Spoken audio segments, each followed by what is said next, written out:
माननीय गृह मन्त्री सुदन गुरुङले बोल्नको लागि समय माग गर्नुभएको छ। अब म उहाँलाई समय दिन्छु।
सम्माननीय सभामुख महोदय,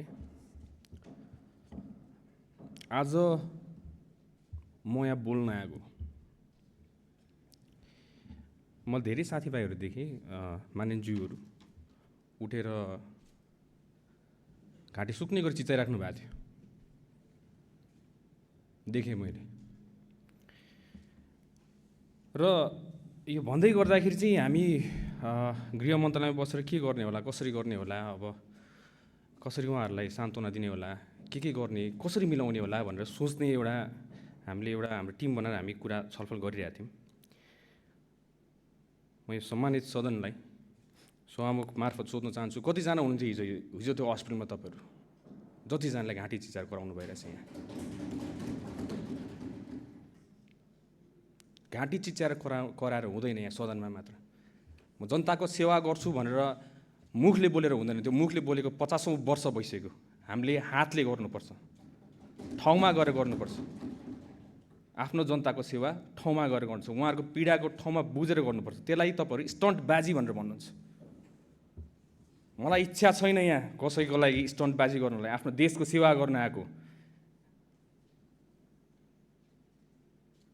जानी नजानी अन्जानमा होस्, आफूले सक्ने नसक्ने हामीले गरेर हातमा पानी राखेर यसरी गर्दै बिस्तारै हिँड्दै हामी यहाँसम्म आएको। पोख्ला कि देश दुर्घटनामा जाला कि भनेर। त्यसलाई तपाईँले स्टन्टबाजी भनेर भन्नुहुन्छ। हामीलाई थाहा छ हाम्रो पीडा हामीले कसरी यो फेस पार गऱ्यौँ भनेर। हामीलाई मात्र थाहा छ त्यो पीडा। अब आज म यो सम्मानित सदनलाई सभामुख मार्फत सरकार कसरी सञ्चालन हुन्छ भनेर तपाईँलाई म सिकाउन चाहन्छु। हाम्रो 3 तहको सरकार हुन्छ। एउटा सङ्घीय सरकार भयो, एउटा प्रदेश सरकार भयो र एउटा स्थानीय सरकार भयो। जुन ठाउँमा घटना घट्यो त्यो ठाउँमा ट्राफिकले लगाएको होइन, ट्राफिकले व्हिल लक गरेको होइन। कुनै भिडियोमा छ ट्राफिकले लगाएको, त्यसमा व्हिल लक लगाएको छ, नगर प्रहरीले लगाएको छ। म विपक्ष दलका साथीहरूलाई, मान्छेहरूलाई सोध्न चाहन्छु, स्थानीय सरकार कसको छ अहिले? राष्ट्रिय स्वतन्त्र पार्टीको छ? यो प्रदेश सरकार कसको छ अहिले? राष्ट्रिय स्वतन्त्र पार्टीको छ? दुई तहको सरकार त तपाईँहरूसँग छ। यो नियम कानुन हामीले बनाएको, तपाईँहरूले बनाएको, तपाईँले कार्यान्वयन गर्नु नसकेर हामीले कार्यान्वयन गरेर हामीले देखाएको र त्यही नियम कानुनमा टेकेको हो हामीले। अहिले ब्ल्याक टिनको कुरा आइरहेछ, कालो सिसा लगायो। त्यो कालो सिसा बनाउने नियम हामीले कोरेका थियौँ, तपाईँहरूले कोर्नु भएको। त्यसलाई हामीले पालना त गराएको। कति कुराहरू तपाईँहरूले जानेर अबुझ गर्नुभएको। किन म धेरै भए मैले सहेको। अब यो सम्मानित सदनलाई एउटा रेस्पेक्टेड भ्यू पोइन्टबाट हेर्नुपर्छ। यसमा अलि आफूले बोल्दाखेरि एकदम मर्यादा राखेर बोल्नुपर्छ, तर घुटकन भइसक्यो।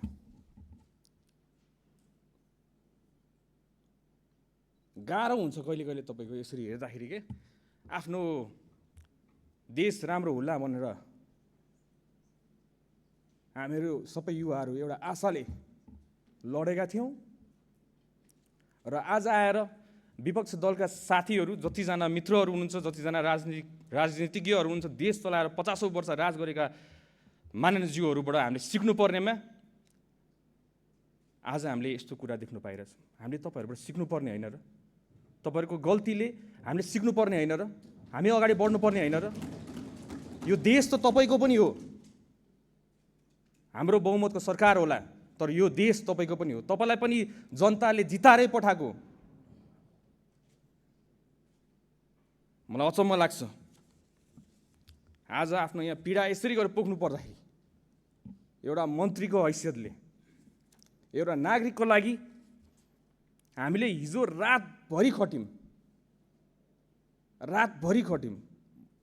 म यत्तिकै यो आँसु झऱ्यो, किनभने आफूले अथाक प्रयास गर्दा पनि नहुँदाखेरि त्यो चित्तै नबुझ्ने रहेछ। देशको कुन चाहिँ संयन्त्र चलायो?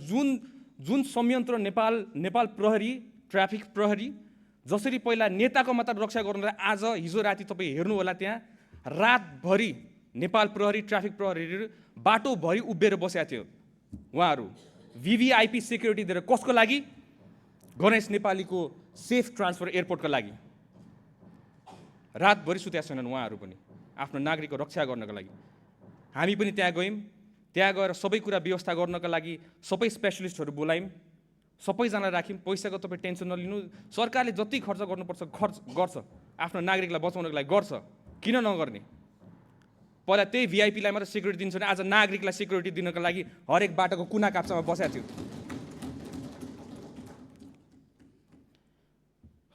तर त्यतिखेरको कन्डिसन तपाईँलाई थाहा छैन। किन थाहा छैन? किन तपाईँ त्यहाँ पुगेकै छैन। डक्टरसँग कन्सल्ट गर्नु पऱ्यो, कुरा गर्नु पऱ्यो। डक्टरहरू हामीले उता इन्डियन साइडलाई पनि हामीले पर्मिसन लिनु पऱ्यो। राति परिसकेको थियो, पर्मिसन लिन परराष्ट्रलाई हामी परराष्ट्र मन्त्री उठ्नुभयो, परराष्ट्र सचिव उठ्नुभयो, इन्डियन एम्बेसीसँग कोर्डिनेसन गर्नुभयो। इन्डियन एम्बेसीसँग कोर्डिनेसन गरेपछि उताको एम्सको टिमलाई रेडी गर्नु पऱ्यो। उतापट्टि आउँदाखेरि फेरि यताबाट एयरप्लेनले हाम्रो एयर एम्बुलेन्स स्ट्यान्ड बाईमा राख्यौँ हामीले। म आफै गएर त्यहाँ निरीक्षण गरेँ, किनभने हाम्रो डोमेस्टिक एयरपोर्ट जाने बाटोमा चाहिँ तपाईँको त्यो पिच भएको छैन। त्यो गल्ती हामीले लिनुपर्ने, पिच नभएको। त्यतिखेर हाम्रो गणेश नेपाली त्यही एम्बुलेन्समा जाँदाखेरि हल्लिएर केही होला कि भनेर डर लागेर मैले राति नै एयरपोर्टमा गएर 10 नम्बर बेमा लिएर आउनुपर्छ, तपाईँहरूले यतापट्टि सजिलो हुन्छ भनेर हामीले भनेर आएको छौँ। र राति एयरपोर्टमा आफै गएको त्यसलाई स्टन्टबाजी भनेर भन्नुहुन्छ भने यस्तो स्टन्टबाजी सबैजनाकोबाट चाहियो आफ्नो नागरिकलाई सेवा गर्नलाई।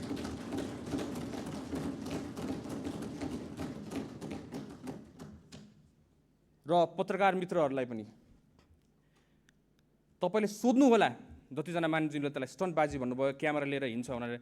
क्यामेरासँग भाग्ने मान्छेहरू हामीहरू। क्यामेरा आएर बोलेको तपाईँले हतपत्त हामीलाई देख्नु हुँदैन। हामी फिल्डमा उत्रेर काम गर्ने मान्छेहरू। हामीलाई त्यति राम्रोसित बोल्नु आउँदैन होला, तर राम्रोसित काम चाहिँ गर्नु आउँछ, आफ्नो देशलाई जोगाउनु आउँछ। चाहे तपाईँ नै होस्, तपाईँको जिम्मेवारी पनि हाम्रै टाउकोमा छ। हामीले नै त्यो जिम्मेवारी निर्वाह गरेर हामी तपाईँको सुरक्षाको लागि हामी खटिरहेछौँ।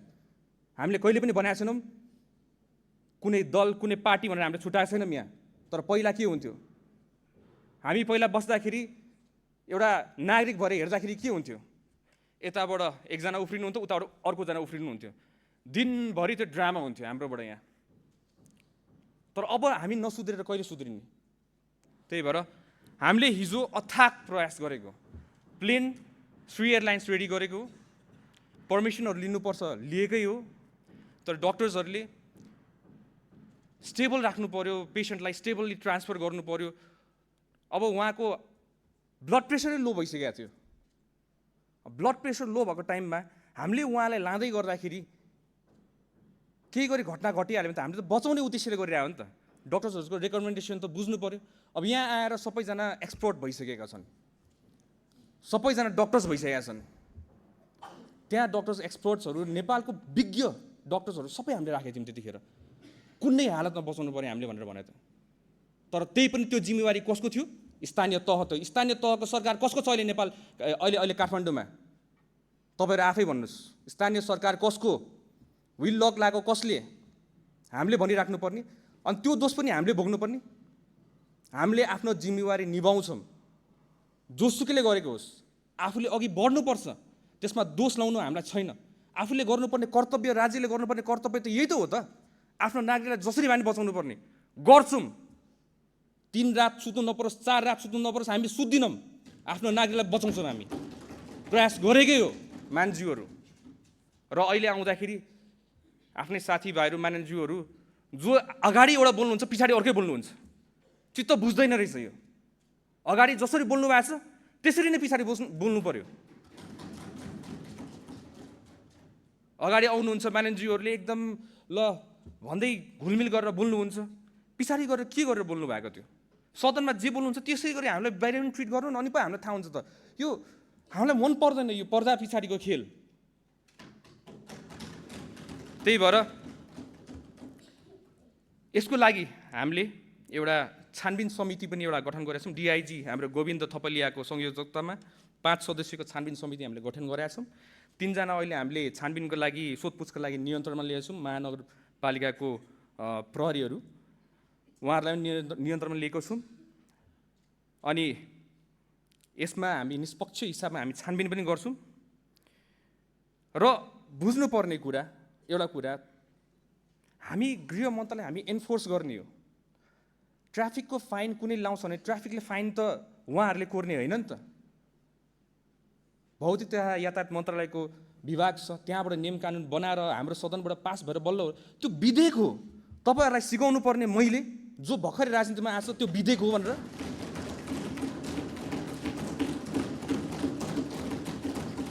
मलाई भन्नुभएको होइन तपाईँहरूले, कतिजना मानिसहरूले मलाई भन्नुभयो होइन संविधानको स थाहा छैन यहाँ आएर भने। अहिले आएर संविधान स थाहा नहुने मान्छेले तपाईँलाई संविधान सिकाउनु पर्ने यो दिन आएको हो यो सदनमा। त्यही भएर मान्छेहरू यो सम्मानित सदनको गरिमा राखिराखौँ, इन रेस्पेक्टेड वे। नेपाली जनताले धेरै आशा गरेका छन् यसपालि हामीबाट, तपाईँबाट पनि आशा गरेका छन्, हामीबाट पनि आशा गरेका छन्। र यसमा पक्ष र विपक्ष भन्नाले एउटै डुङ्गामा चढेर जाउँ न, एउटा नेपाल राम्रो बनाउनको लागि। के छ र? गल्ती हाम्रो भयो भने हामी सुधारौँला, गल्ती तपाईँबाट सुधारौँला। किन यो भेदभाव कति गर्ने हामीले? यो कति हेर्ने? नेपाली जनताले कति सहने? र यसलाई अहिले आएर कसैको पीडालाई राजनीतिकरण गर्ने कसैको पीडालाई, यस्तो त गर्नु भएन नि हजुर। यो त इस्यु होइन नि त। निर्मला हत्याकाण्ड पनि राजनीति भएको होइन त्यतिखेर? तपाईँहरू मलाई भन्नुहोस्, त्यो सानो नानीको लास माथि राजनीति गर्ने को हो त्यतिखेर?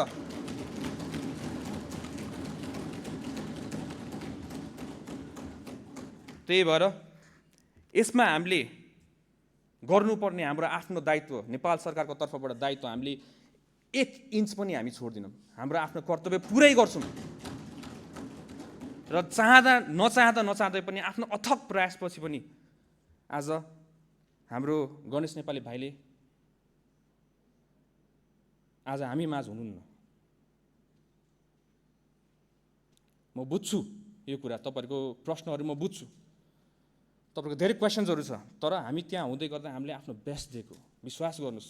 मलाई ढाँट्नु आउँदैन, म पहिलादेखि भन्छु मलाई ढाँट्नु आउँदैन, मलाई ढाँट्नु मन लाग्दैन। र अहिले यस्तो गरिमामय सदनलाई मैले ढाँट्दाखेरि मलाई पाप लाग्छ। म सारा नेपाली जनतालाई ढाँटिरहेको हुन्छु, म यसो ढाँट्नु मलाई मन लाग्दैन। जी हो, यही हो रे यथार्थ। तपाईँले मिडियाकर्मी साथीहरूलाई सोध्नु होला, कहिले मैले बोलाएको छु मिडियाकर्मी साथीलाई मलाई आएर घेरेर बस्छ भनेर? कहिले भनेको छु मैले? उहाँहरूले आफ्नो कर्तव्य निर्वाह गर्नलाई धेरैवटा प्रश्न गर्नुहुन्छ, त्यही पनि मैले प्रश्न उत्तर नदिकन आफ्नो काममा सुरु हिँड्छु। कति कुरा मैले चिप्लेर बोली, किन सदनमा हेर्दै गर्नुहोस् न। म यहाँ उभिनेपछि सबैजना कसरी हेर्नुहुन्छ, अब सुदन गुरुङले गृहमन्त्रीले केही चिप्ल्याउँछ र त्यसलाई भाइरल बनाउँला भनेर बसिरहेको हुन्छ। त्यो हो तरिका? तर त्यही पनि कतिजना मानिसज्यूहरू विपक्षी मानिसज्यू भए पनि मलाई माया गर्नुहुन्छ, मैले देखाएको छु। हाम्रै मानिसज्यूहरू धेरै माया गर्नुहुन्छ। कति गलत गर्ला कि हामीले सच्चाइ दिनुपर्छ म सम्झाइ पनि राख्नुहुन्छ, त्यसमा म एकदमै आभारी छु।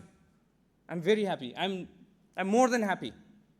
म एउटा जेनेरेसनलाई रिप्रेजेन्ट गर्छु, एउटा युथलाई रिप्रेजेन्ट गर्छु, एउटा नयाँ पुस्तालाई रिप्रेजेन्ट गरेर हामीहरू आइरहेको छौँ। र त्यो पुस्ताको इज्जत धान्ने कर्तव्य मेरो, र म त्यो पुस्ताको इज्जत फाल्न नदिनको लागि म हर कदम प्रयास गर्छु। तपाईँहरूको नि इज्जत नफाल्नको लागि विदेशमा गएर म तपाईँहरूको इज्जत पनि धान्नलाई म हर कदम प्रयास गर्छु। चाहे तपाईँ काङ्ग्रेस होस्, चाहे तपाईँ एमाले होस्, तपाईँ माओवादी होस्, हामीलाई त्यस्तो सरकार छन्। तपाईँ एउटा नेपाली हो मेरो लागि, तपाईँ मेरो दाजु हो, मेरो भाइ हो। सारा संसारमा सारा ठाउँमा मैले भनिसकेको छु यो कुरा। त्यही भएर कतिपय प्रश्नहरू गर्दै गर्दाखेरि हेलिकप्टरको विषय उठाउनु भयो। समय मलाई अलिकति समय दिनु होला है, धेरै कुरा मलाई भन्नु मन लागिरहेछ आज।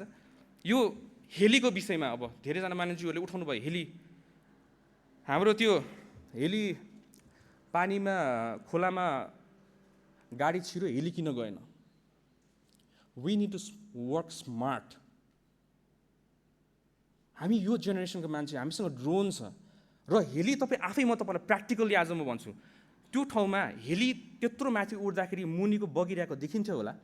हेली जाँदाखेरि गाडी मुनि छिरिसक्यो, खोलामा गइसकेको। म फर्स्टमा अपडेट डिजास्टरको बारेमा म 10 years एक्सपिरियन्स छ, मैले बुझ्छु के भयो भने तुरन्त आत्तेर फोन गर्छु म। त्यतिखेर बुझ्दै गर्दाखेरि पानीभित्र छिरिसकेको अवस्था थियो र एकजना व्यक्ति त्यहाँ अड्किराख्नु भएको अवस्था, उहाँको लास्ट कन्डिसनमा थियो।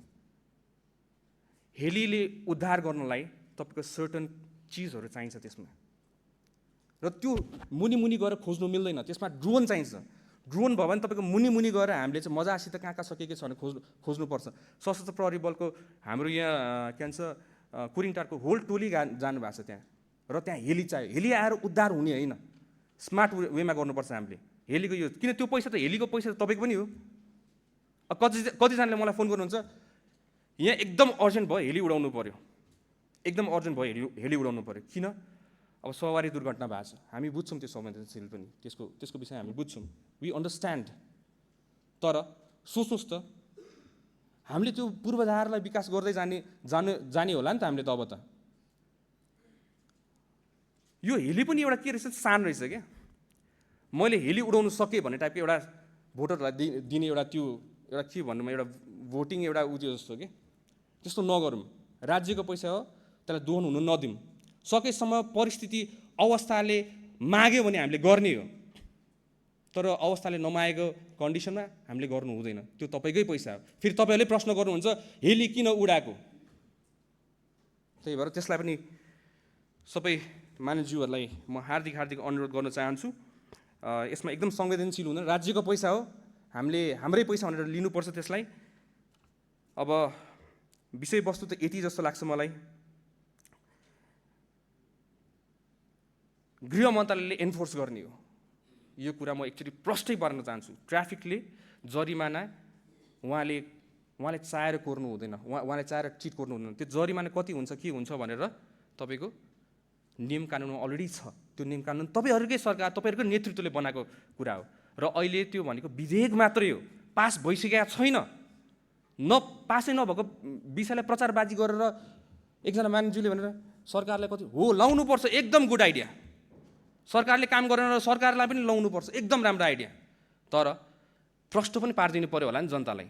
यो त विधेयक मात्रै हो, पास त भएको छैन। यसमा छलफल हुन्छ, तपाईँहरूको राय सुझाव हुन्छ, तपाईँहरूले आफ्नो ओपिनियन भन्नुहुन्छ, यो भएन भनेर तपाईँहरू पनि कराउनुहुन्छ, उठ्नु होला, संसद अवरोध गर्नु होला। हामी पनि आफ्नो जनतालाई दुःखमा देख्न चाहन्छौँ होला त। हामी तपाईँको आँसु हेर्नु सक्दैनौँ, यस्तो हो अहिलेको सरकार। तपाईँ विपक्षी होस्, तपाईँको पनि आँसु हेर्नु सक्दैनौँ हामीले। त्यही भएर यो सम्मानित सदनलाई सभामुख ज्यू मार्फत मेरोबाट भुलचुक भएमा, मेरो शब्द चयनहरूमा नमिलेमा मेरो इन्टेन्सन चाहिँ कहिले गलत छैन हजुर। 5 इयर्समा 5 वर्षको कार्यकाल हो। 5 वर्षको कार्यकालमा मैले भनिरहेको छु मेरो शब्द चयन एकदम राम्रो हुनेवाला छ। तपाईँले मलाई 6 महिनाको कार्यकालमा देख्नु भइरहेछ अहिले सदनमा उभिँदै गर्दाखेरि मेरो शब्द चयनहरू धेरै मिलिसकेको छ। र शब्द होइन, यसमा तपाईँको ढाका टोपी र दौरा सुरुवाल लागेको यो सदनमा कैयौँ बसिसकेका थिएँ, तर देश बेच्नलाई होइन। तपाईँ जे लाउनु तपाईँको पहिरनसँग नहोस्, तपाईँको इमान्दारिता, आफ्नो देशप्रतिको एउटा माया, एउटा पेट्रोइटिक मान्छे हुनुपर्छ जस्तो लाग्छ मलाई चाहिँ। आज यो देशलाई केही पर्दाखेरि ल भन्नुहोस्, सुदन गुरुङलाई राखेर यो देश बच्छ भने सुदन गुरुङलाई गोली ठोक्नुपर्छ भने फर्स्टमा सुदन गुरुङ नै आउँछ तपाईँहरू सबैजनालाई बचाउनको लागि। यो देश बाँच्छ भने मैले सुनिरहेको छु 24 गते सुन्दा 8-9 महिनामा 24 गते बच्चा मरेको छ। तपाईँहरूलाई 24 गतेको पिर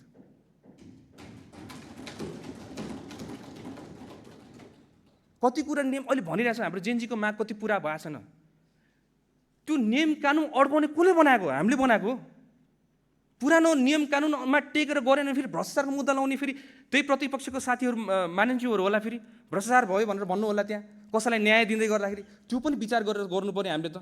त्यो गर्दै गरेर यति दुःख पाछौँ हामीले। तर बट स्टिल आफ्नो देशको लागि यस्तो दुःख त 100,000 कुर्बान हो।